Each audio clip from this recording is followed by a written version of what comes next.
ঘন্টার অন্তত 6 ঘন্টা তার দখলে। পদ্মা সেতু, মেট্রো রেল আর এক্সপ্রেসওয়ের মুখরোচক গল্প, হরেক পদের বিকল্প রেসিপি। ঘসেটি বেগমের মতোই তার পরামর্শের জোর। গরুর মাংসের বদলে কাঁঠাল খান, পেঁয়াজ ছাড়া রাঁধেন মাংসের পদ। কাঁচা মরিচ রোদে শুকিয়ে বোতলে ভরুন, তারপর সারা বছর জলে ভিজিয়ে তরকারিতে দিন। অবশ্য কপাল ভালো, তিনি গরুর বদলে কাঁঠাল জবাই দেওয়ার পরামর্শটা দিয়ে যেতে পারেননি। আলাপে আলাপে টেলিভিশন চ্যানেলগুলো হয়ে উঠেছিল ঘরের উঠোন। 10টা খবরের 8:30 থাকতো তার। ইচ্ছায় হোক আর অনিচ্ছায় তার মুখ দেখাতেই হতো, তবে তাতেও মন ভরতো না তার। তিনি বিটিভির তৎকালীন বস্তা পচা রদ্দি মার্কা তেল তেলে খবর প্রচারও বাধ্যতামূলক করেছিলেন, যাতে তার কথা তার তরিকা মাফিক জনগণকে দেখাতেই হবে। এক কথায়, মানুষ যে প্যাচাল আত্মীয় স্বজনের সঙ্গে সারেন, স্বজনহীন আপা সেসব আলাপও করতেন টিভিতে। টিভিগুলোকে বানিয়েছিলেন গল্পের হাট, রূপকথার আসর।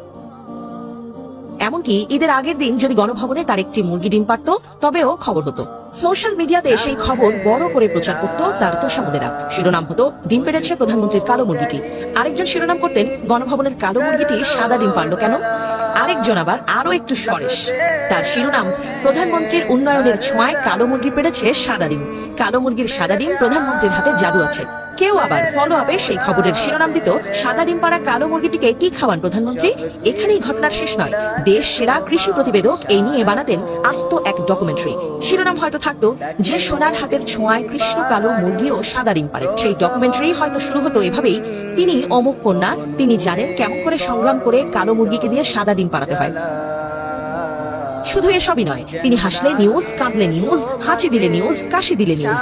দেশের 12টা বাজিয়ে গণভবনের পুকুরে চিতল মাছ ধরলেও নিউজ। শেষ পর্যন্ত কিছু গণমাধ্যম খুঁজে বের করত, গণভবনের লেক থেকে চিতল মাছ ধরা হলো যে বড়শি দিয়ে, সেটি আসলে কোন দোকান থেকে কেনা। তবে তিনি এখন আর নেই বাংলাদেশে। তবুও ঈদ আসে, কাঁঠাল না পেয়ে মানুষ গরুর মাংসও খায়। পুরো দেশটাই ছিল যার পৈতৃক সম্পদের মতো, তিনি এখন দেশ ছাড়া আছেন এমন এক জায়গায় যেখানে আসলে গরু জবাই দেয়াই নিষেধ। গরুর মাংস ছুঁলে জাত যায়, পিটিয়ে মেরে ফেলা হয়। কাঁঠালই এখন তার শেষ ভরসা, হয়তো একেই বলে নিয়তি।